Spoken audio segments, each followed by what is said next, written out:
Hi everyone, good morning. Welcome to my video. Lovely Ruth here. Um Today with another video. Um Excuse the glam. I put on a little makeup this morning because I have interview, but I thought it was going to be Zoom. I'm so goofy. I thought it was going to be Zoom, but it's going to be a phone meeting, so I don't think they're going to see me. So I'm going to go after this. I get up here with you guys. I'm gonna take this off. I put on my a nice blouse and still got my sweats on, but I'm gonna take this off and get back to normal. I think I have to run to the store because I need to get some diced tomatoes so I can make my chili today. I've been putting that off. Uh, and Do a few things today. I know it's kind of getting late, but not too late. It's just 11 o'clock. So I am going to do this phone interview. Hopefully it'll go well. Um, I had this will be my third interview this week alone. So and more to come. I guess that I have to just get the offer, past the interview, get past the interviews. That's my goal now. My goal at first was getting an interview, getting someone to notice my resume. So everybody's looking at my resume and saying, "Oh, okay, you're a good candidate," but it's some of these things that I wouldn't be interested in, or it's too far to commute to, or whatever. And I got to kind of reel it in to where I can get to the job. It's no fun to go to a job and you don't like it. Plus, you're driving that many miles and the pay is not worth it. So you got to kind of like, you know, be considerate of that, you know, part of the love yourself system, like, you don't want to create an atmosphere that you're going to hate in the end. So you got to, you know, what you do for yourself, you got to love it. You got to be okay with it so that you can be happy with what your choices are. Um, yeah. So I'm excited about that. I have a good feeling about something's going to come to fruition for me that I have been manifesting or have been thinking about a lot that's been on my mind, this particular job. So hopefully it'll come through. Good pay, good location, good atmosphere, good people to work with. That's what I want. That's what I want, and a legitimate one, because I don't know where these people are.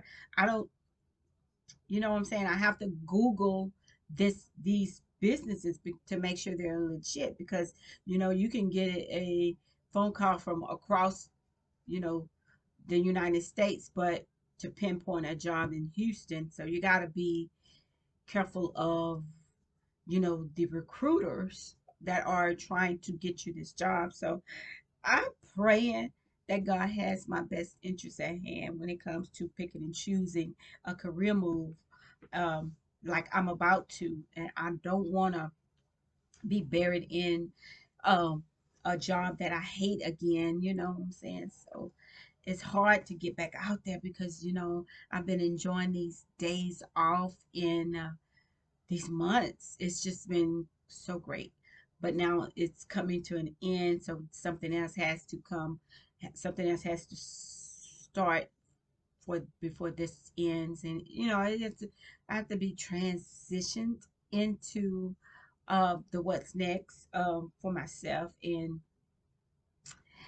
yeah, it's pretty exciting but scary at the same time situation. Um, I think it's gonna work out for me. I do believe that. I think it's gonna work out for me. It's gonna work out for what's best for me in the end. So I'm excited. It's just that I hadn't been on interviews, or I hadn't had to look for jobs in 24 years. So it's like I don't know the first thing to say. I know you're supposed to research the company and see how you could be an asset to this company. You can tell them that, and I can speak from my heart on that. Once I learn what the company is about. However, the interviews are more and more getting more and more complicated. Like they want to know scenarios. It's all about scenarios now. Well, if this happened, tell me about a time when you experienced this, and this, right? And you have to dig deep to think about a time in which you knew an employee was doing wrong and how did you handle it, or if a customer needed this and how did you handle it, and if this was to happen, how would you handle it, and how would you handle a new program. And it was like all these questions, right? And you don't really, you have to dig real hard and to figuring out those situations because you may not have experienced those situations.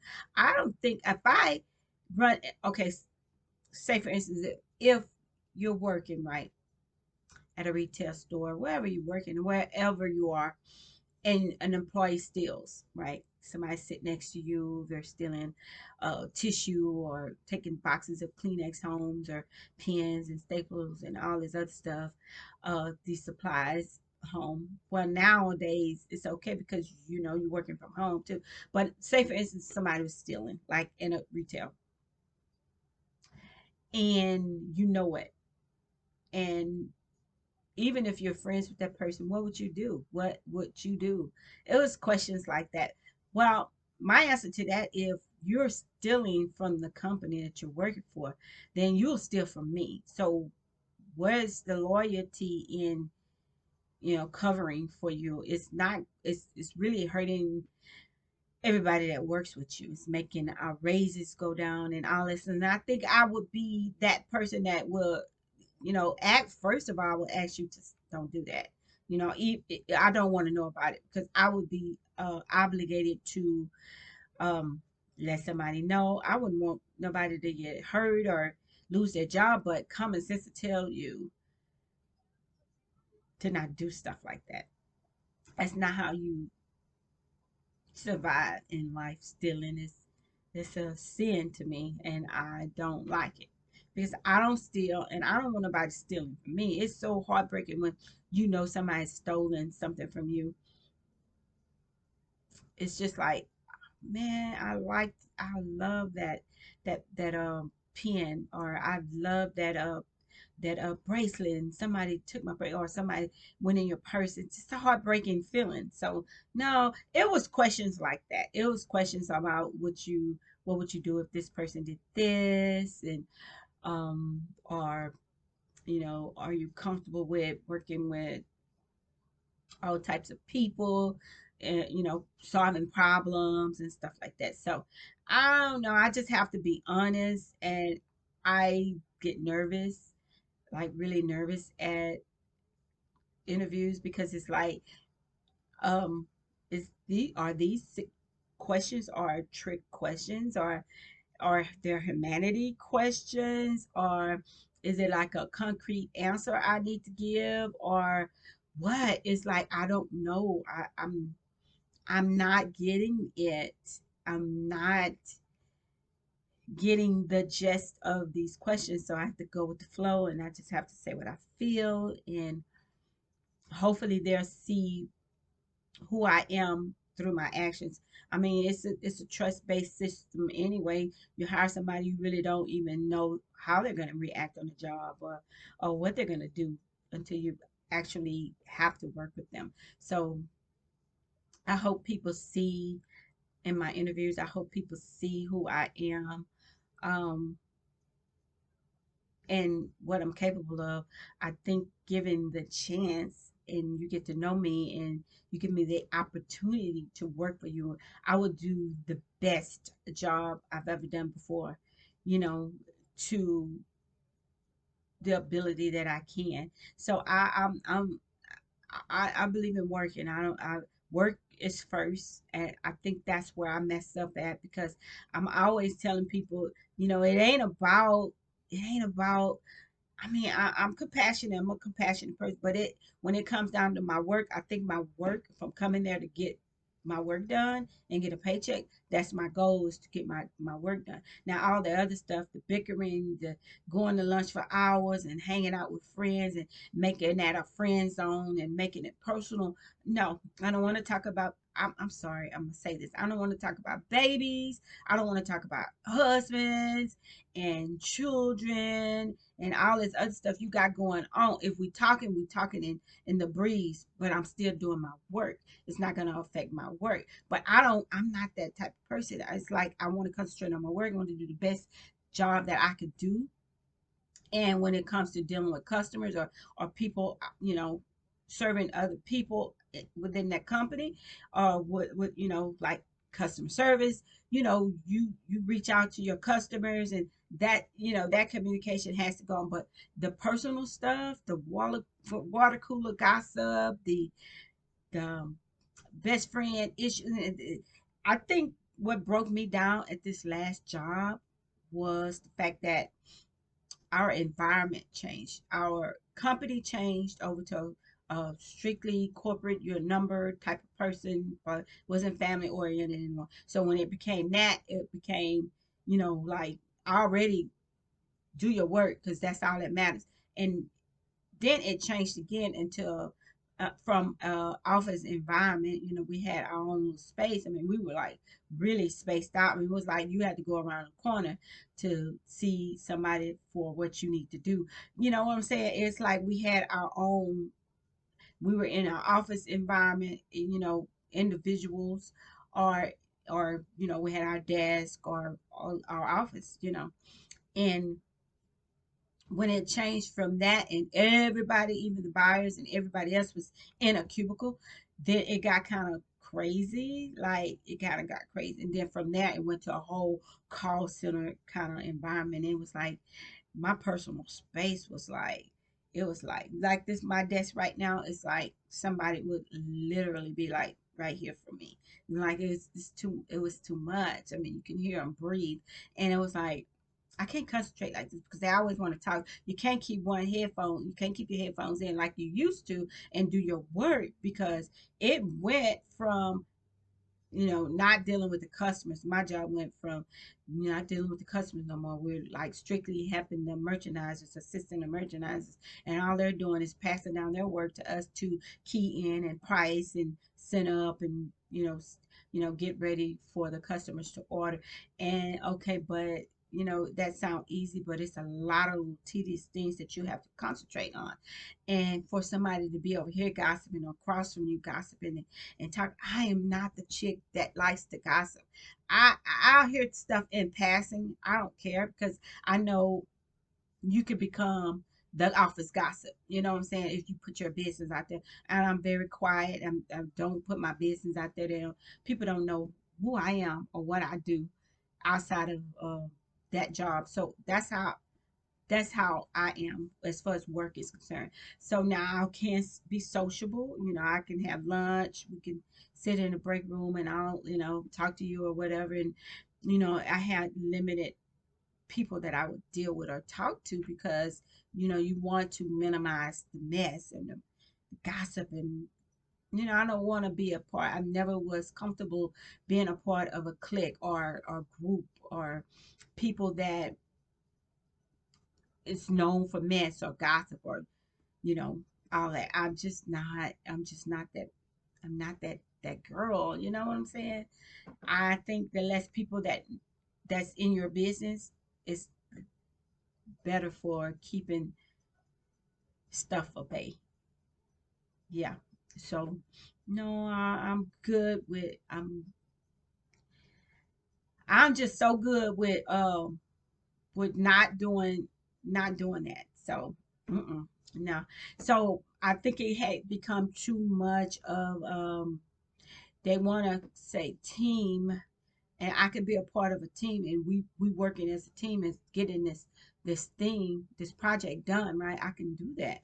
Can be a part of a team, but I can't be a part of a team where you gossiping, like on the whole Zoom meeting. You're talking about your husband and your child or you're this and this, and it's okay to briefly, mention how you doing. Oh, my family's good. We went to vacation. Okay, yeah, let's get down to business. But you prolong a whole meeting, and this is every other day we're meeting. There's too many meetings. Like, if we're talking about work or we're talking about personal stuff, that irks me. It just became the job that I was known to do or doing. It had became so impersonal. It had became so like mostly what I want to know your feeling. I want to, if you're not reacting to me or responding to me, or you don't want to go to lunch with me, it's personal. Let me do this to you, or let me leave you behind. I'm gonna leave you out of stuff. You think you're too good for me? I'm gonna leave you this, or you ain't gonna know this, or I ain't gonna train you how to do that. And it became just that. And it's it's on me, because I should have been looking for another job. I should have quit that job so long ago. And God was like, he was just waiting on me, right? And so I can't take that to with me, the anguish and the stuff that I felt, into another job. This is like the same, metaphorically speaking, same like if it was in a bad relationship, and you can't take your bad relationship mistakes or defaults or whatever and bring them into a new relationship that you want to flourish. You got to leave that stuff behind. You're going to remember it, what somebody did to you or how somebody treated you, but you don't have to be molded into that. You can be available for the next person so that you can flourish. Now, if you see those same kind of things happening, then that's on you to get out of that. That's on you to say, no, I've experienced this before. This seemed familiar, something that I don't want. And express that, and don't go into it and submerge yourself into another nasty relationship or a non-meaningful relationship. And so that's the same thing as looking for another job. No, this is what I want to say: have boundaries, just as you would have boundaries with people. You need to have boundaries with what you would do on a job or what you would allow. So, yeah, yeah. So, yeah. Um, yeah, yeah. So the jobs that I'm experiencing, reaching out to, that's getting back with me, I am 100% interested, but I also want to say that I don't want, I mean, when you move on, like if you move to another place, you want better, right? You always strive for something better, a new home, a new relationship, even clothes. Even when you go shopping, you want something new and fresh and up, trending or whatever. Uh, you always want to extend. You don't want to, be on a plane. You want to get better each and every time. So that's the hopes that I have for the next job that I get. Uh, and like I said, God is if God has that same plan for me, He might not have that same plan for me. I might just run into something like a lottery ticket, or something that would catapult me um into something even bigger than what I can imagine. So I can see that vision. I can see that vision happening. And who knows? God knows better. He knows what we need before we even need it. So if I had my way, I'm thinking in my head like I need a job so that I can get back on my feet, so I can get back straight, so I can, live comfortable if that's possible, which I think it is possible. Live comfortable, and be happy and peaceful in my life, So get back to that retirement kind of like I feel good and comfortable retiring. And nobody could push me off of my path, or I won't allow people to deter me off of my path anymore. So I think that's some things that we have to take into consideration. We have to learn our lessons from our past so that we can strive in our future. And yeah, I'm looking forward to that. So I have to go now because I have to get on this phone call with this interview, and you guys wish me luck. I'm gonna get back on here. I'm gonna change after this. I'm gonna run to the store. I'm gonna get back on here and tell you guys how that interview went. Have a good day. Enjoy the day, and I will talk to you guys in a later video. Love you. Bye.